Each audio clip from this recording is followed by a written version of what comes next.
All right, hello folks and welcome. People in the audience and people online as well. So excited to have you here today. We're going to be covering some exciting things today. So my name is Jordan Terpstra. I work in the Ontario Agricultural College as the OEC 150th Projects Coordinator. I'm a new face to the Deep Dish Dialogue, so super excited to be participating and moderating today's program. So if you folks don't know, the Deep Dish Dialogues is an event series organized by the School of Hospitality, Food and Tourism Management and the Arrell Food Institute. And then today's event is a special collaboration with the Ontario Agricultural College in celebration of the 150th anniversary. And today's event is taking place in the Anita Stewart Memorial Food Lab.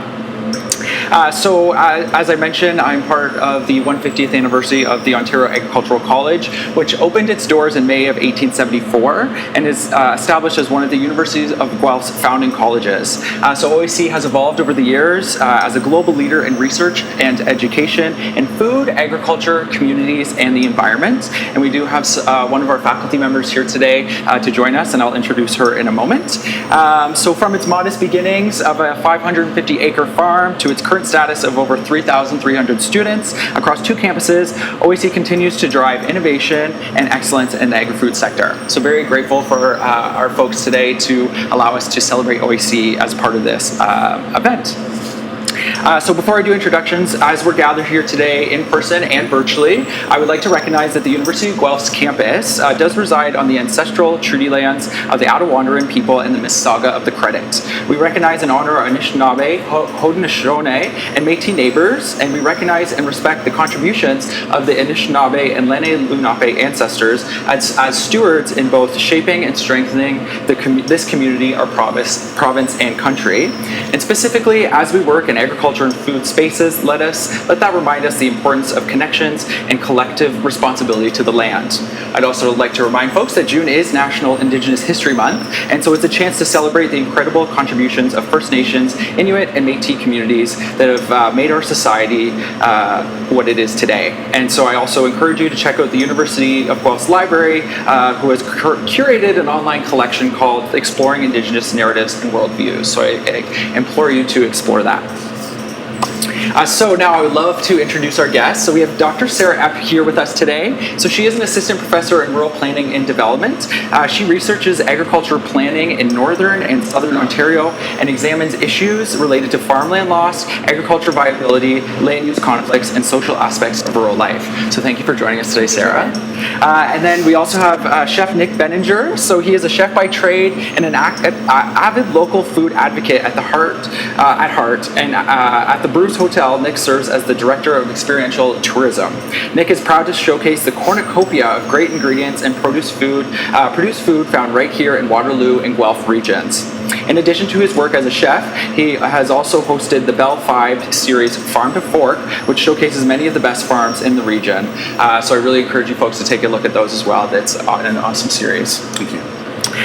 So I guess I'm going to hand it over to Nick to kind of let us know what he's going to be making today.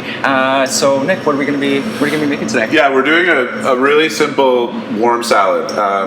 I always say simple, and chefs have this we say, oh, it's really simple, and maybe it's not that simple, but it is, I think, pretty simple. In the essence, I wanted to showcase lovely, locally grown ingredients or produced, and so in essence, the best way to do that is to keep it simple. Also, we're speaking to a group today and trying to showcase a few techniques or skills, so the best way to do that is also to keep things pretty simple here. So we dealt with 2 farms majorly today, Fennings Organic and Mountain Oak. I think because of the conversation we're having today, both these farms are tied up in some of the land grabbing that's going on in Waterloo region. I'm sure you're aware of it. Both these farms are being impacted greatly by it, so I thought it was lovely to be able to showcase produce from them. Mountain Oak dairy, cheese. If you've never been there, it's an incredible spot. Wonderful family, and their cheese is even better. It's world-beating cheese. Really lucky to have it. And then Fennings Organics, we've got lots of great vegetables. And the heart of what we're doing today is going to be the celeriac. This is a bit of a riff on a dish I did with ham usually, and I'm sort of treating the celeriac as ham because I wanted to. And the Mountain Oak cheese is going to be the thing that kind of brings it all together, as well as this lovely butter we have from another really cool company that's popped up recently, St. Bridget's Cheese Creamery, I should say. They're doing single herd butter, and it's amazing. It's not cheap by any sense of the imagination, so don't use it for all your purposes, but spread on a bit of sourdough or dipped in a nice fresh radish with some salt.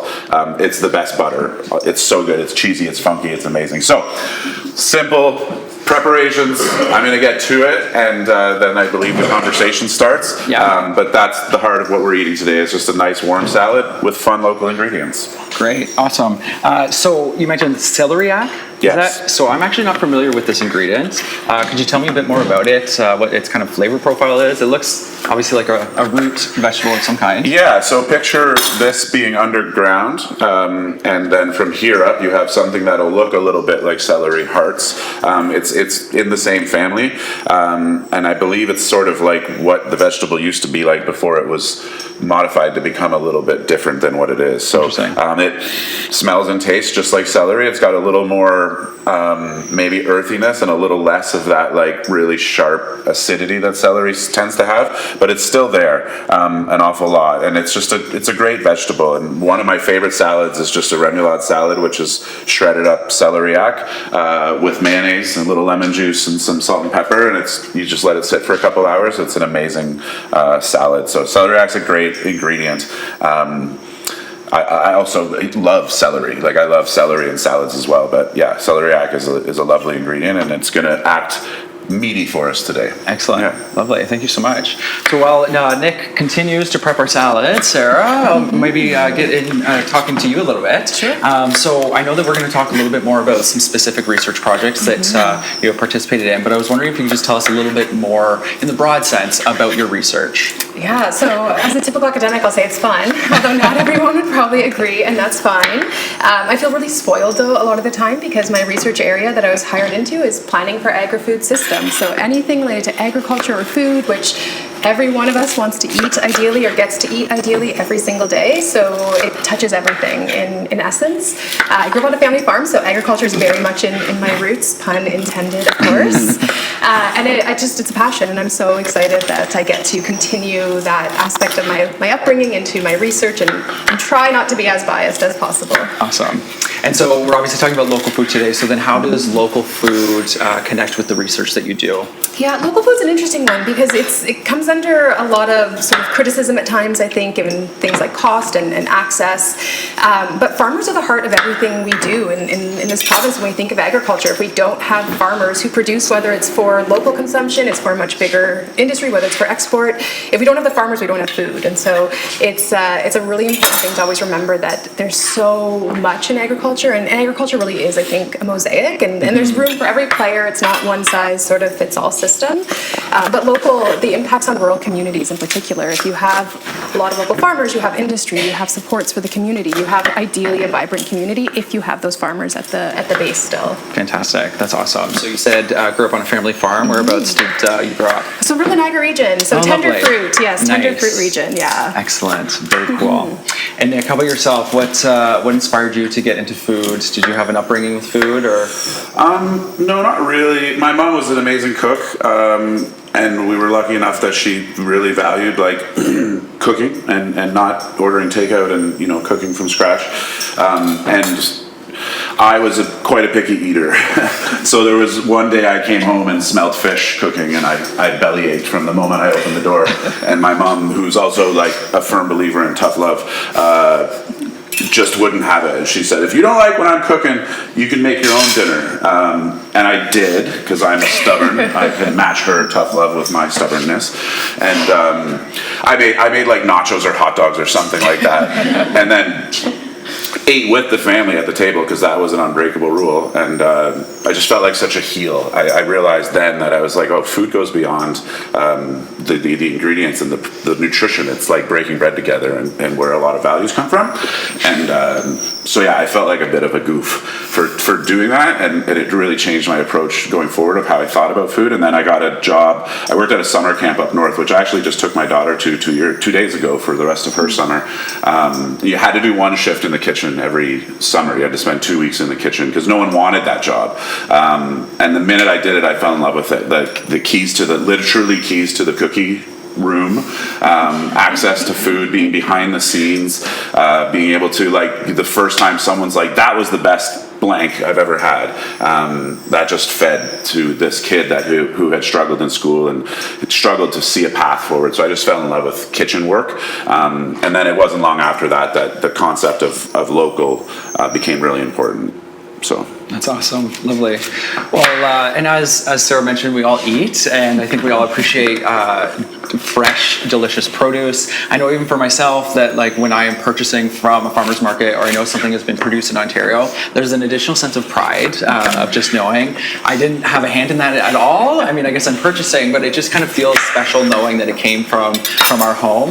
And I know that my partner is an avid gardener, and so I hope folks in here like to garden as well. I know that sometimes I might only get one leaf of lettuce or one single berry, but sometimes it's the best damn berry and the best lettuce ever. Yeah, I know that, like, for folks, it's really inspiring and important to be eating local food. And so, Sarah, I think that does connect to a recent research project that you did, where you conducted a study looking at the impact of sourcing local food in long-term care homes. Could you share a little bit about the findings with us about that? Yeah, so that project was fascinating on so many different levels, and interestingly, that project came up during the pandemic. 2020 March is when we were supposed to be working with long-term care homes, so you can imagine the worst time in the world to actually work with long-term care homes. But it built on a previous study that really identified that you can purchase locally through the large purchasing organizations. It's not that you have to go directly to a farmer as an organization to support local food. You can actually work with the Cisco's and the Gordon Foods of the world and have food identified as local in origin. And for the study, it was Ontario. If it was grown in Ontario or raised in Ontario, it counted. And then secondarily, we also looked at processed in Ontario. Because there's a whole other sector attached to food. There's the one piece of, like, growing the food and having someone take this lovely fresh produce and turn it into something, but it's an entirely different thing when you're looking at juices, or if it's local, canned peaches ideally, which I don't quite think we do anymore in the province, but those sort of things are a huge impact on industry as well. And so we worked with these long-term care homes and found relatively quickly that it is possible to put in a mandate internally, so aspirational, to purchase more local food. And I think the most exciting thing for the study purposes is that it didn't cost any more money. Oh, wow. Which is so shocking, because I think we hear this idea of local food. It's so outrageously priced, it's not accessible to the majority of the population. And I think to an extent that can be true in certain situations. But when we're talking about these larger buyers and working with their purchasing organizations that they have to work with, the volume that they're purchasing in allows them to make these decisions. And it was as easy as swapping apples that defaulted to the US to having them come from Ontario. And it was this very basic thing that the folks doing the purchasing didn't know they could ask for. Oh. And so it was getting these reports, going through tons and tons and tons of data, and shout out to Minerva who's in the audience, because she looked at a lot of that data for us. And it was interesting to see how easy at times it was. It did depend on staff to be passionate about it and have an interest. Yeah. And then sort of a tangential piece to this was when residents in the long-term care homes knew that the food was local, their perception of quality increased. Wow. And it was a great thing for families as well to feel that their family member, who has likely a more direct connection to agriculture than most folks do today, just that generational piece. So these folks in their 80s and 90s going through a pandemic in a long-term care home, already challenging on so many levels, knowing that it came from a local farm potentially, that it came from a farm in Ontario, just increased their perceptions of quality, and it brought up nostalgia, which was great. And so there was all these comments of conversations with residents about the farm they grew up on, or they're known as farm, or whoever it might have been, and it improved quality of life in so many small, unexpected ways. It was so exciting. And again, during the pandemic, to see that win in long-term care, I think was incredible. Absolutely. That's phenomenal to hear. And it just seems like it's a win-win all around for everyone, right? Absolutely. And so I guess where are you at with that research? Because it obviously seems like folks in the long-term care homes need to be educated that they can ask for that stuff. Yeah. So what does that look like for that next steps for getting it out into the world? Yeah, it's a great question. So we actually just got a new grant, which is always exciting. So I should Congrats. specify the research is funded through the Ontario Agra Innovation Alliance, I think is what it's called, through the OMAPRA UFG partnership, as well as funding through the Golden Horseshoe Country Food and Farming Alliance. So we've just got new funding to share the results, because the challenge with research sometimes is it sits on a shelf and it's not accessible to everyone. And so we just had a webinar 2 weeks ago where we invited publicly run long-term care homes, privately run long-term care homes, just to listen in and let me talk about what we found and what we did.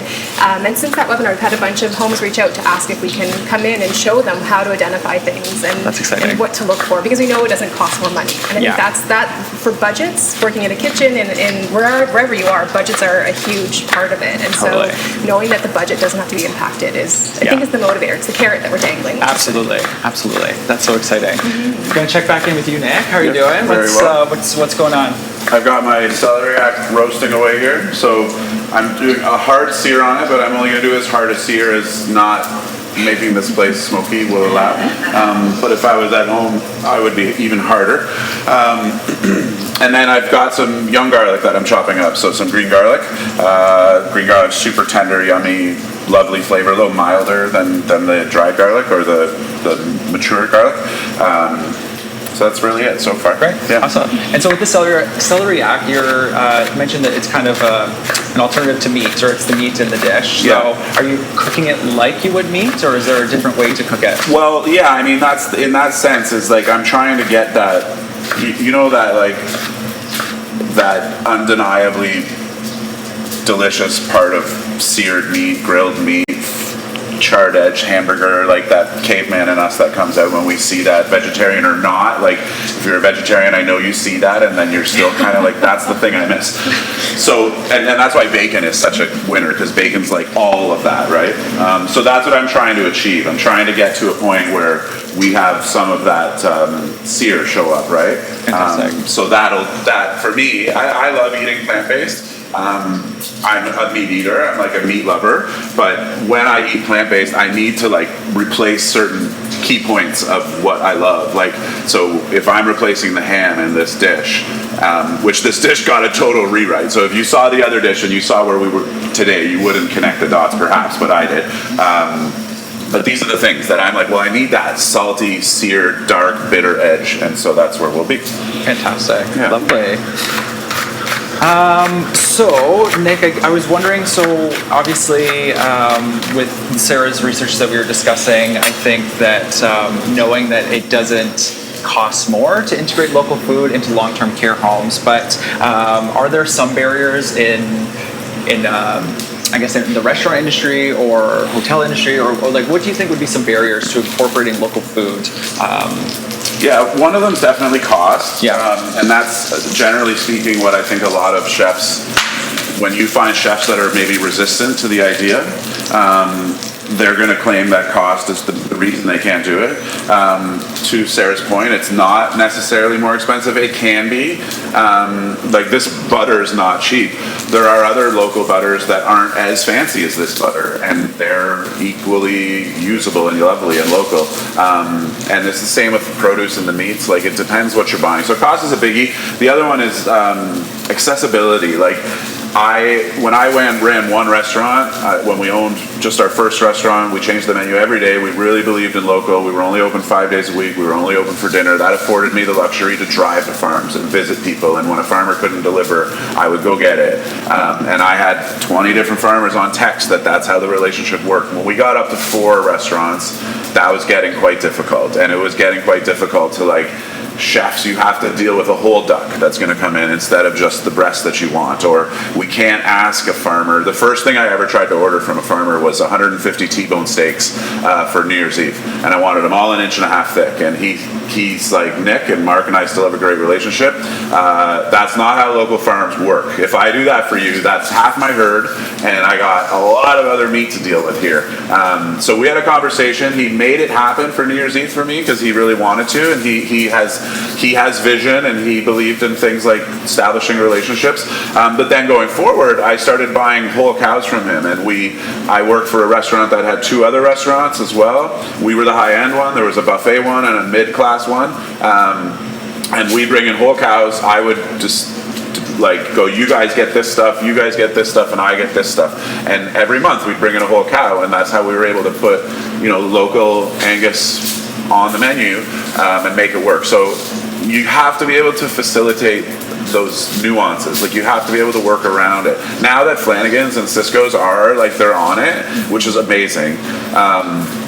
It's cool that they're able to bridge that gap. I think there's still a spot between, like, what's considered local might not be considered good, right? Like, sometimes local is also the worst farming practices you've ever seen in your life.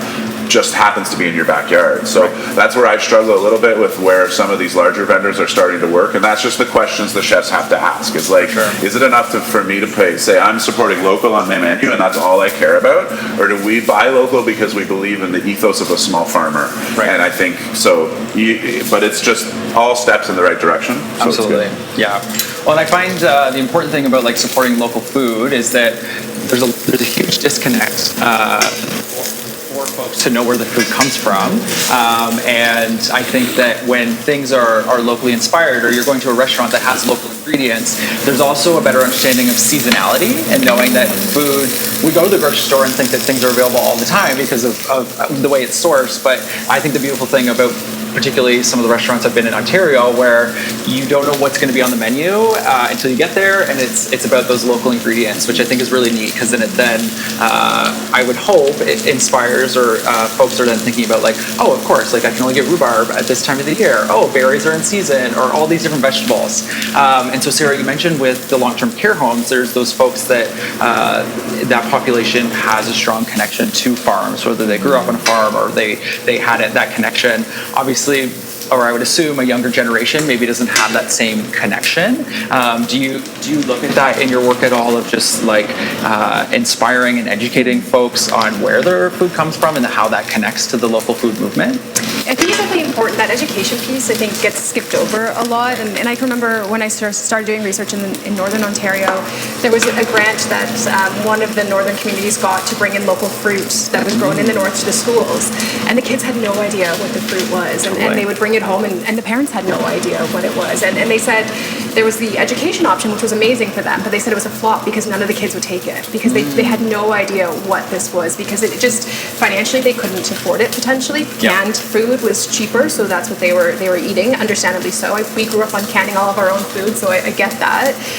But there's this gap because they thought it was the best thing ever. We'll bring in all of these amazing things that are fresh and healthy, and the kids and the families have no connection to it. And so I think that piece is incredibly important in that re-education. And we do it a little bit, and I'll say that I've known there are other projects doing similar work with like elementary schools. And again, when you have institutions that are in these big purchasing systems, it's a little bit easier, I think, to have some of those goals of purchasing local, and then the education piece that comes with it. Totally. Because it does get highlighted in the homes that have made that switch and have been super aspirational about it. One of the homes actually, when they made that commitment, they switched from 90% retherm meals, so meals that were frozen that they're heating up, to scratch cooking, which was incredible.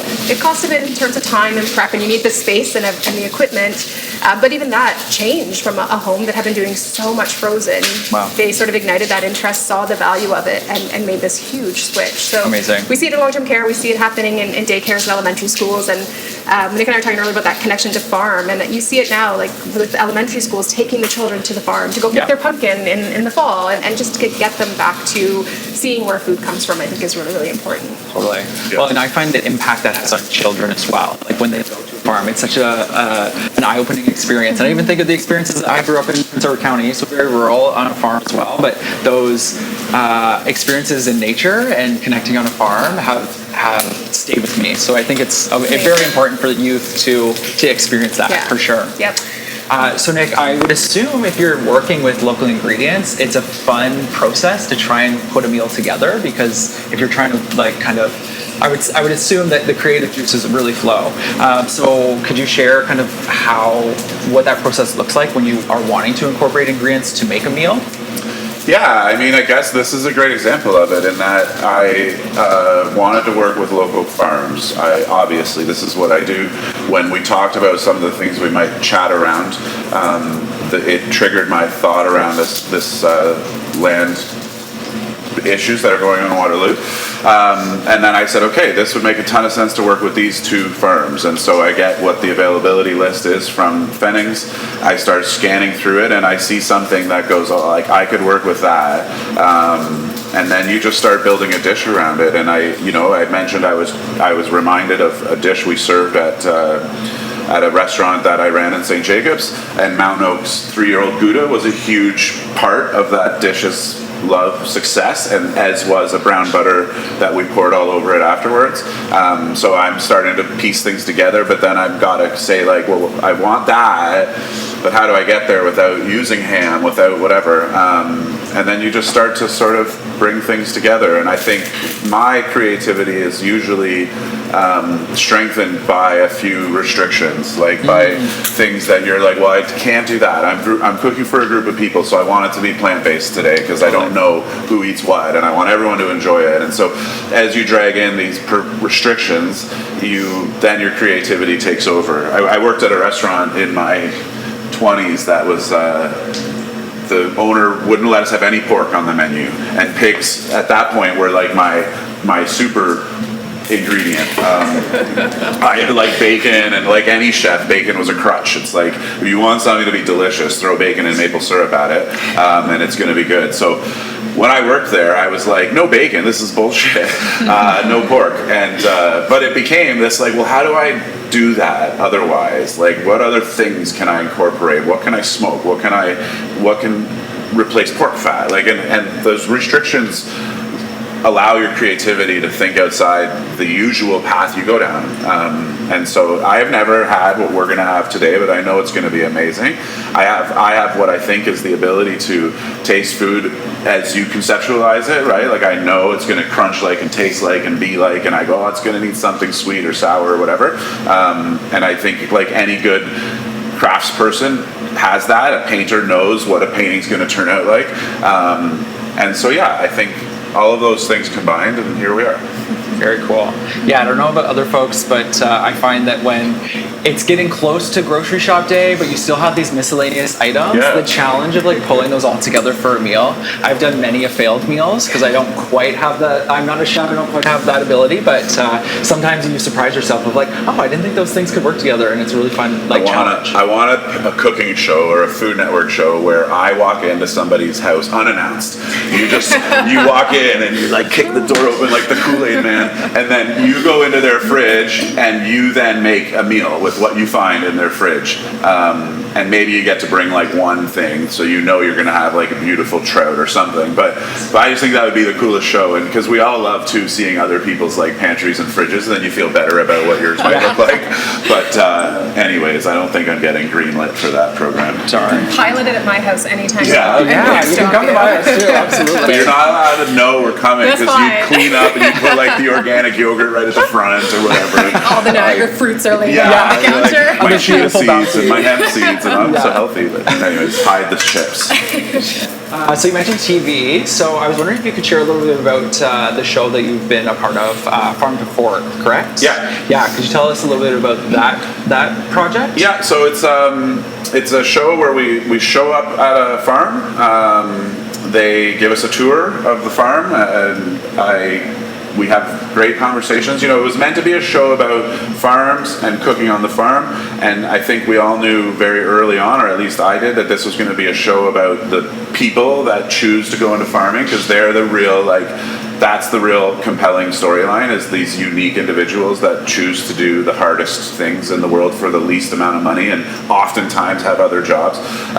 So yeah, we show up to farm, we hang out, we get a tour of the operation. I do something, so I'm making cheese, or I'm doing goat yoga, which was the least loved thing I did of all the farms. I do a chore like that. They try and put me outside my comfort zone, and then I set up a fire in the middle of a field and cook over fire with their ingredients and make them a meal. And then we break bread together and dine together, and it's all happens in 10 minutes. It's like wildly fast. It's like 2 days of filming.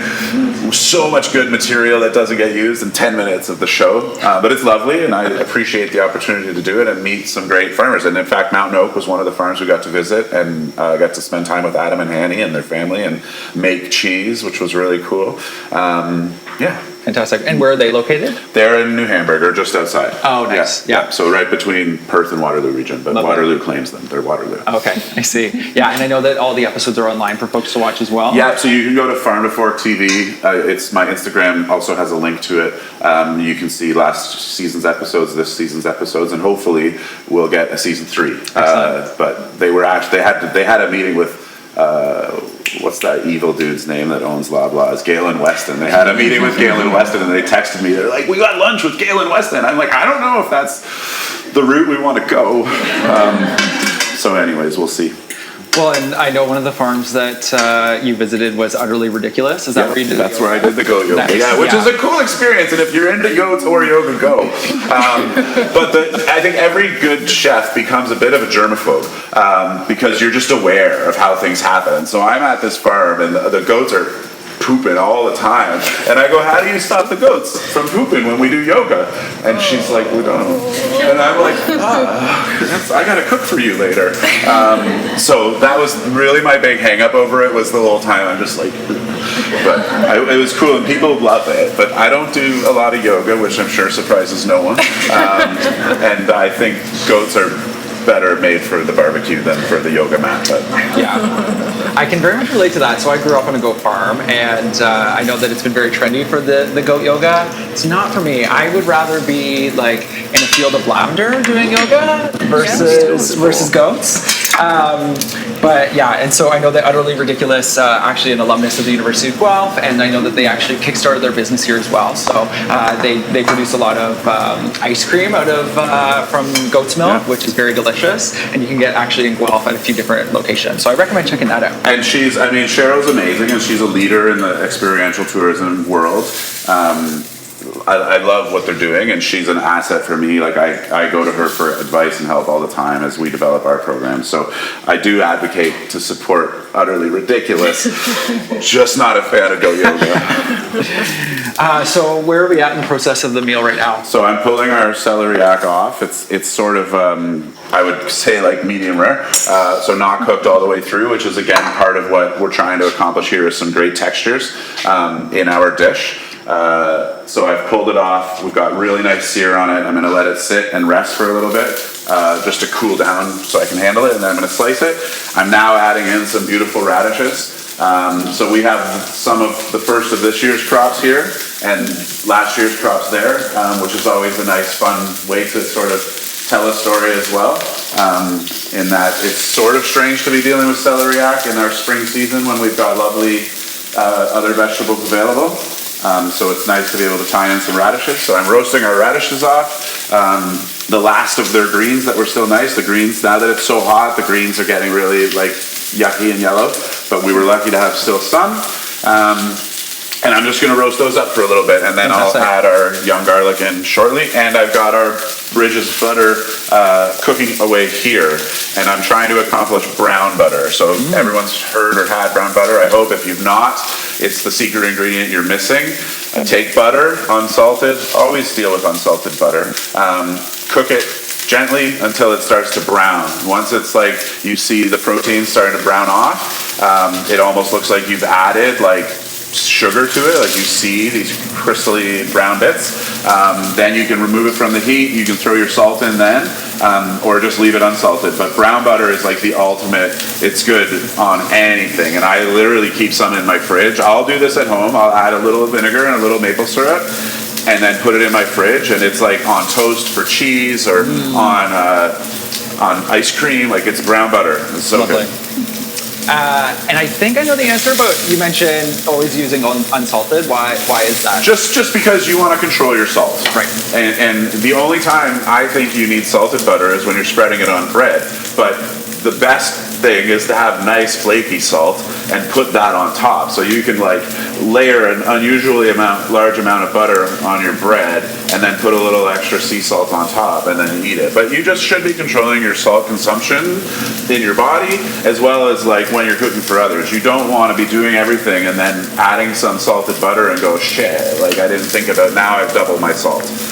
So just control. Nice, excellent. And so Sarah, obviously an important aspect of having local food ingredients is having the land in which you grow it on.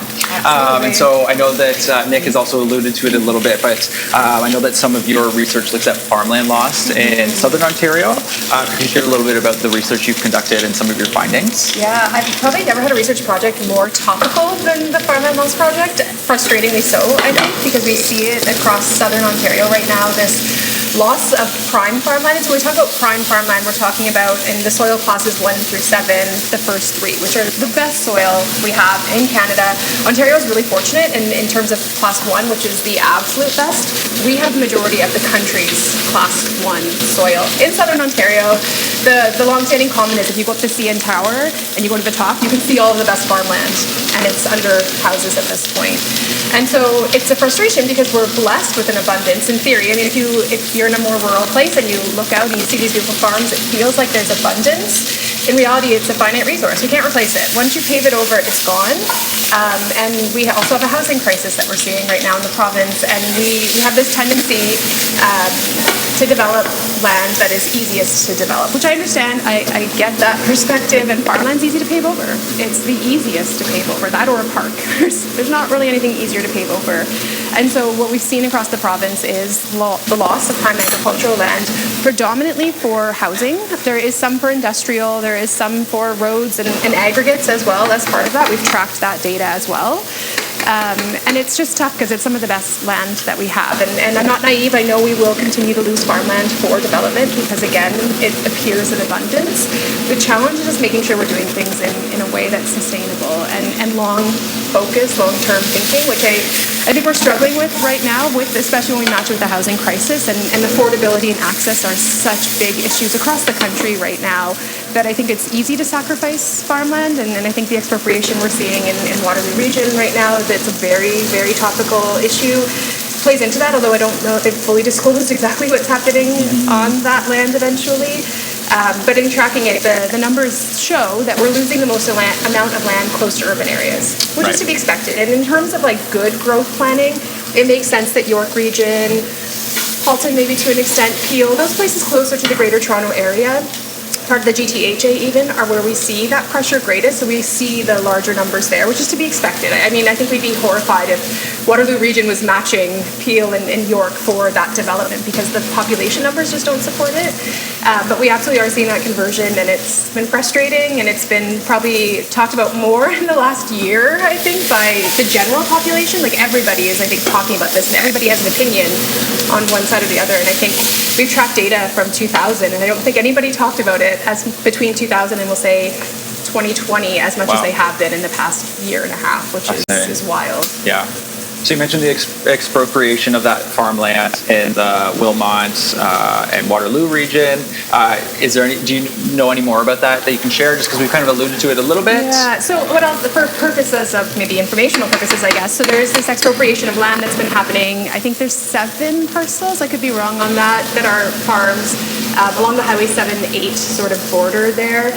And expropriation means it's the city that's buying it up, or the government essentially that's purchasing it for some development purpose. It's when you expropriate land, they don't necessarily share the details as much. It's very, very guarded, which I think is part of the challenge of public acceptance and public understanding, is that it's so guarded. Nobody really knows, and it's such a secretive process that it's frustrating for a lot of people. And I don't know any more than what's been in the media myself. Yeah. I know there was a town hall meeting, I think this week or last week in the township, and there was like hundreds of people, I think, that turned out for it. And I think the benefit of that is it shows that it's on people's radar, it's topical, and I think that the benefit perhaps of that attention is that it gets everybody thinking about what are we doing long term.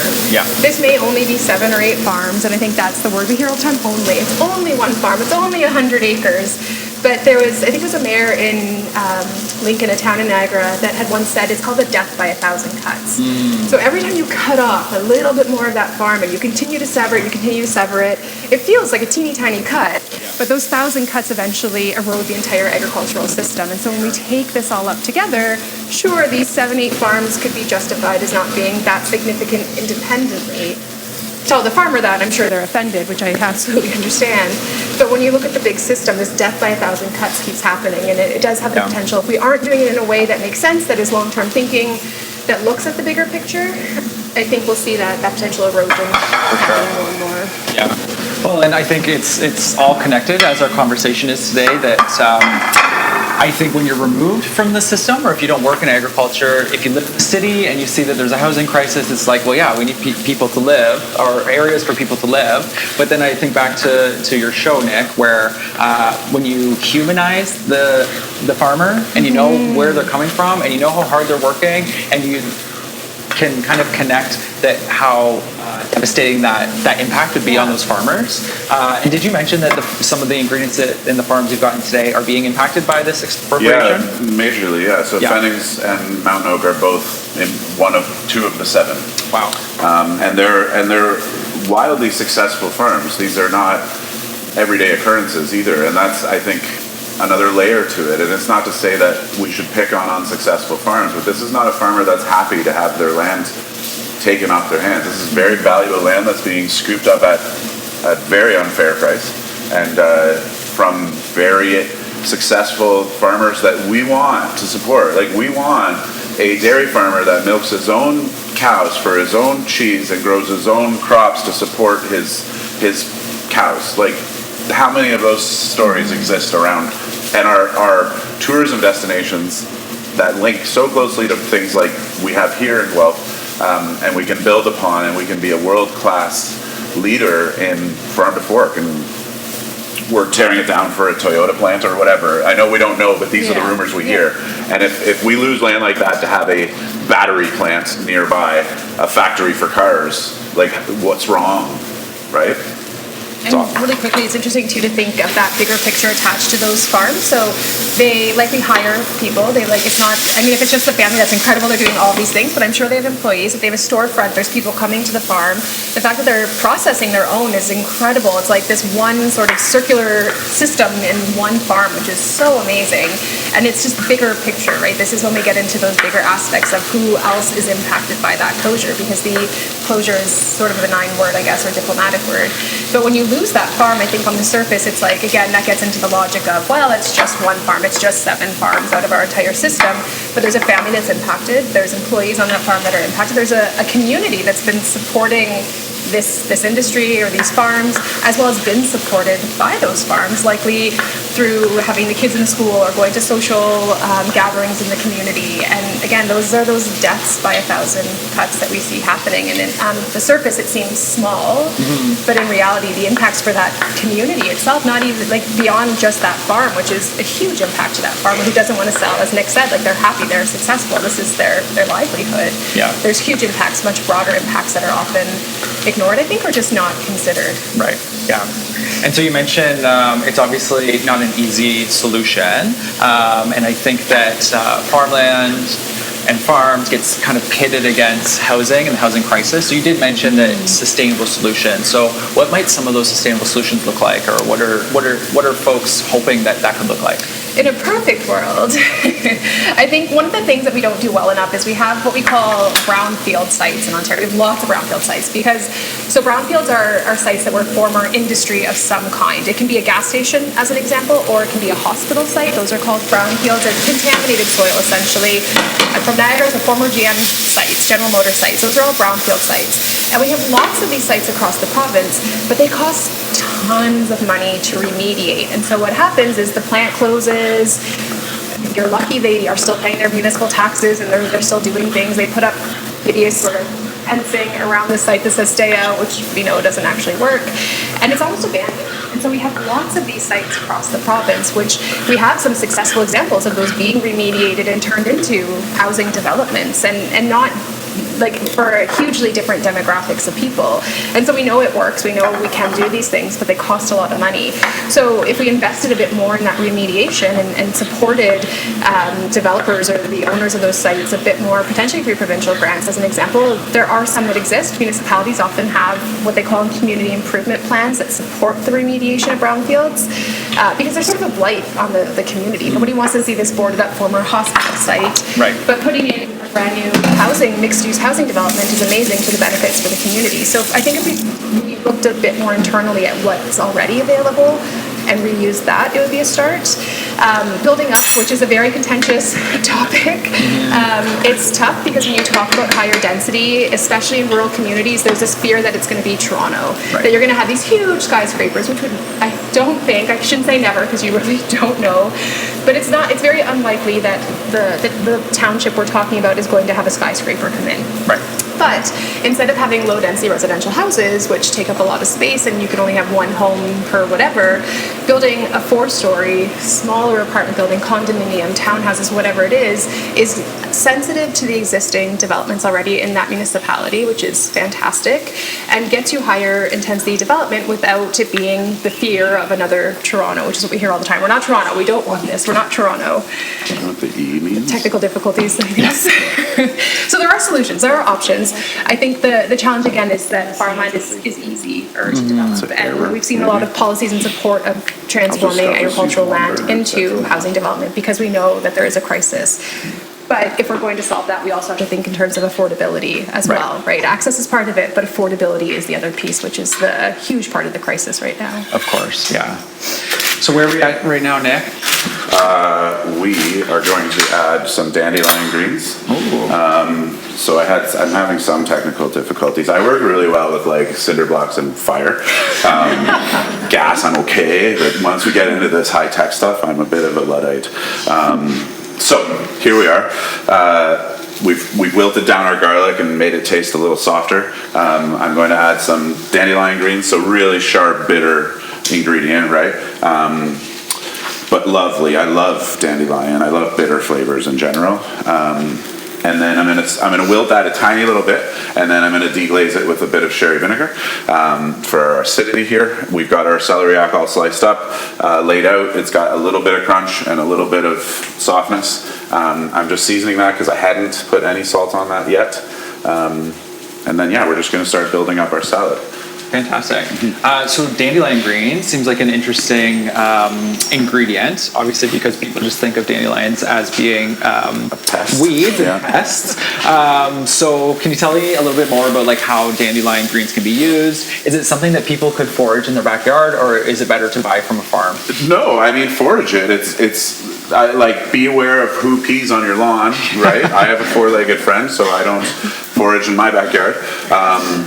But absolutely. I mean, this is dandelions grown with purpose, and it's a beautiful red variety. But one year I had a real dandelion problem. We didn't have the dog yet, and I brought in a lot of dandelions to work. The entire plant's edible: root, flower, stem, green leaves.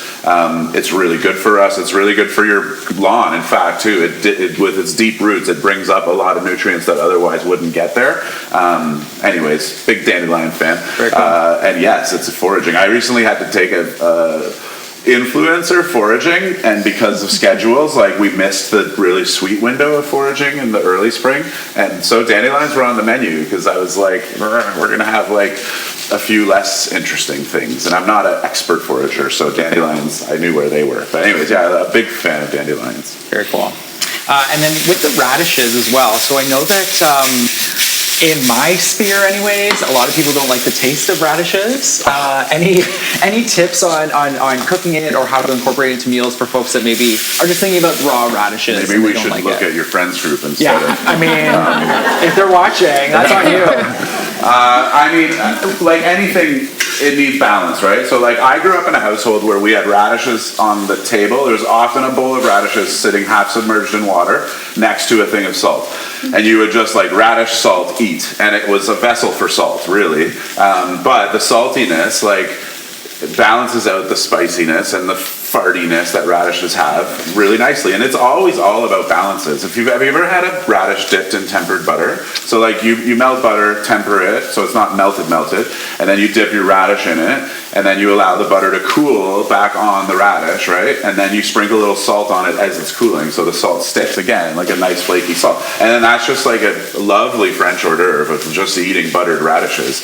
They're amazing, and it's all about like, it's a vessel for that fat, and then the fat is balancing out that bitterness. So I think like anything is about contrast, balance, sneaking it in. Like you've probably, even if you don't like a radish, if someone shaved it on top of your taco, you just ate it because there it was, and then you're getting closer to just eating pico de gallo salsa, which is mostly radishes, and then before you know it, your radishes and a bowl of salt on the table. So. Fantastic, lovely.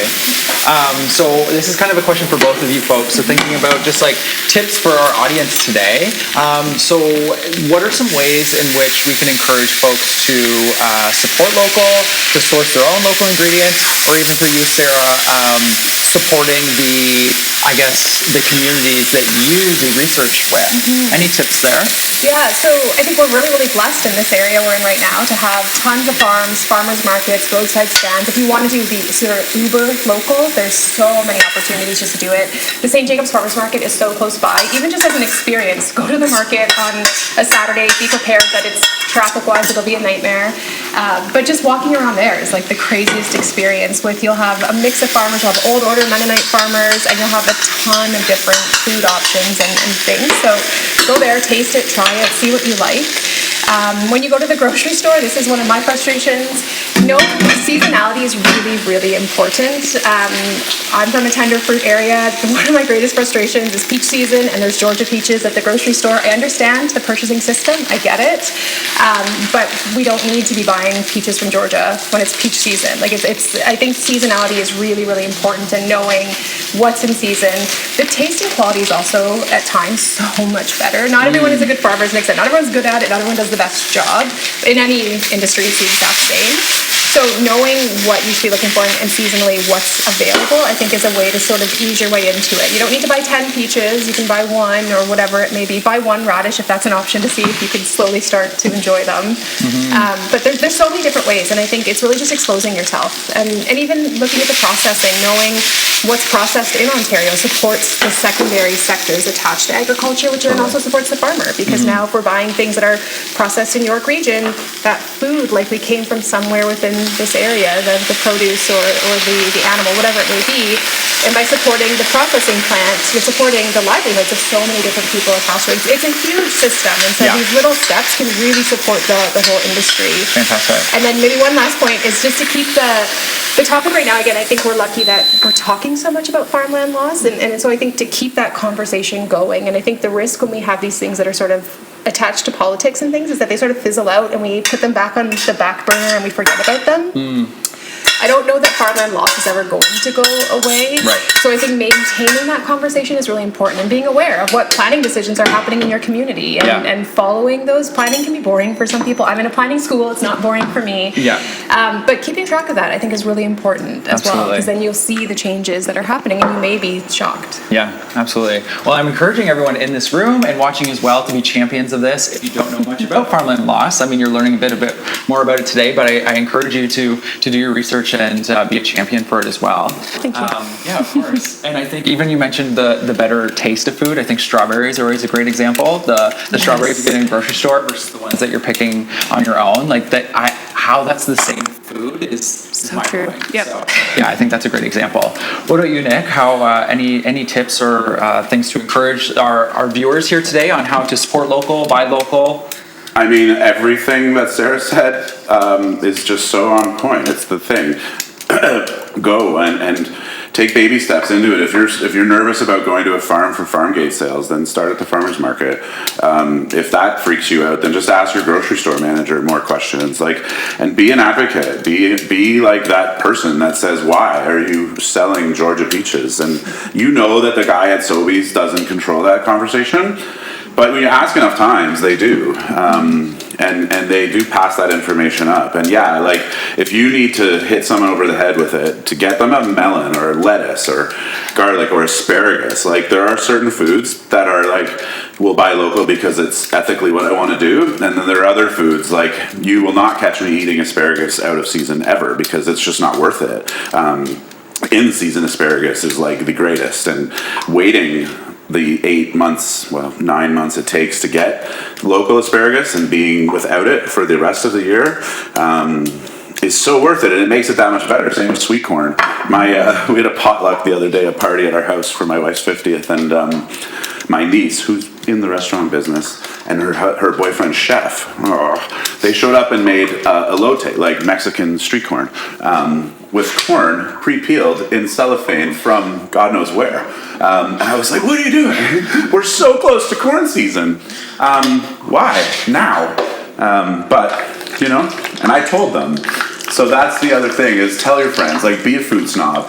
It's important work. And so, yeah, I guess that's how I feel about it. And it shouldn't be that hard anymore. People are getting it, but to your point, convenience takes over, and we're fighting against that. So, for sure. Yeah. Well, I don't know, folks. I think people could see you putting the amount of cheese on the salad. I'm so excited. You just kept going, so you're my kind of guy when it comes to the cheese. Remind us what type of cheese this is. So that's the 3-year-old Gouda from Mountain Oak. So it's my favorite cheese that they make. It's got beautiful salt crystals in it, so you can see where the salts start to crystallize. I forget the real name for that, but Adam told me. But it's like just got that nutty character. It's almost somewhere between like a nice old cheddar and a nice old parm, nice and salty. It's just super yummy cheese, and not as melty as some other Goudas. So they make a lot of amazing cheese. Their Gold, which is a 1.5-year-old cheese, is what they would say I think their favorite cheese is. And it's won many awards, but their 3-year-old is spectacular. Lovely. Well, we are nearing the end of our deep dish dialogues. This hour has been flying by. I feel like I could just talk to the two of you. Yes, Muriel. Yes, I just wanted to mention one online comment. Oh, of course. Stewart, Anita Stewart's son, who's watching online. Excellent. He said there's a cool event coming up at the UAB on July 25th. The premiere screening of a Food Day Canada documentary celebrating Anita Stewart's legacy. I put the invitation link into the chat, and I'll send it out to everybody who is here in person today. So hopefully you can join us on July 25th. And of course, Food Day Canada is coming up August 3rd. I'll send everybody some information about that as well. Fantastic. So just to repeat for folks who are listening online, I might not capture all of those notes. So Anita Stewart's son did just want to do a shout out for a couple of events upcoming. So you said July 25th is the film release or premiere for that. So that's taking place on campus. Yeah, and that's about Anita Stewart and her legacy. Excellent. And then Food Day Canada, again, supporting local. Food Day Canada is August 3rd. So that's another event coming up, and so we will send some details with that, or that will be promoted through the Arrell Food Institute for sure. And so I guess just as we're wrapping up, Nick, can you kind of just tell us the final pieces that you did for the meal? It's looking phenomenal. Lots of brown butter, as you saw. So if you were impressed by the amount of cheese, surprise, there's even more butter. But it's important. Those dandelion greens, they're super bitter, so they need that fat and that nuttiness to bring it along. The butter and the cheese are both bringing that nuttiness, so it's going to be really lovely. A little salt. You saw me salt everywhere, so I salted the celeriac after slicing it. I salted the ingredients while they were in the pan here, and then I salted the butter because I hadn't salted it yet, and I want that butter to be like the star of the show, really, or like the background star, the 3 girls singing that made Mick Jagger look cool, right? So that's what we have, and lots of fresh cracked pepper on top. Fantastic. Well, thank you so much. I'm sorry for folks who are watching virtually because it smells and looks amazing. So folks in here are very lucky. So Nick, just as we're wrapping up, where can people go to follow you, keep updated on what you're doing? So I'm the Farm to Fable Chef on Instagram, Farm to Fable Chef. Nick Benninger. You can find me there. I'm at the Bruce Hotel in Stratford, so I'm doing culinary tourism events, which is like a dream job for me. So I get to take folks to farms, hotel guests or not, take them to farms around the region, show off the region, and make them just go home if they're not already in love with the concept of local and terroir and all that stuff, but really send it home. So the Bruce Hotel in Stratford, and then Farm to Fork TV, which is the TV show. And I do some contributions for Explore Waterloo Region 2 through some food blogs and things like that. So I'm all over the place. Awesome. Lovely. Sarah, what about you? How can folks stay connected on your research and learn more about what you're up to? Yeah, so really easy through U of G, profiled on the university, of course. And then I also have a research website, which is quite simply saraepp.com. So really, really easy Lovely. to find that info. Excellent. Well, I can't thank both of you enough for joining us today. This was such an exciting and fun conversation, and also a very important one. So I hope folks have learned something today, and I think also are hopefully inspired by incorporating local food can be quite simple as well. Like, there's not that many ingredients here, but this looks phenomenal, and I know it's going to taste good. And so I just wanted to also thank everyone here today who joined us. Thank you for coming, and online as well. And then I also am just grateful for the team that I was able to join today, because this was a lot of fun for me, and also just to support and encourage folks to check out the Ontario Agricultural College's 150th anniversary. We kicked it off in May, and it's going till the end of this calendar year. So I do encourage you to check out uoguelph.ca/OAC/150 to keep updated on everything that we have going on. And then, of course, just thanking the School of Hospitality, Food and Tourism Management, and then also the Arrell Food Institute. So thank you so much, folks, for bringing this together. And then I would say there is a bit of a break for Deep Dish Dialogue, so just stay tuned for more upcoming events through the Arrell Food Institute. So thank you so much, everyone. Thank you.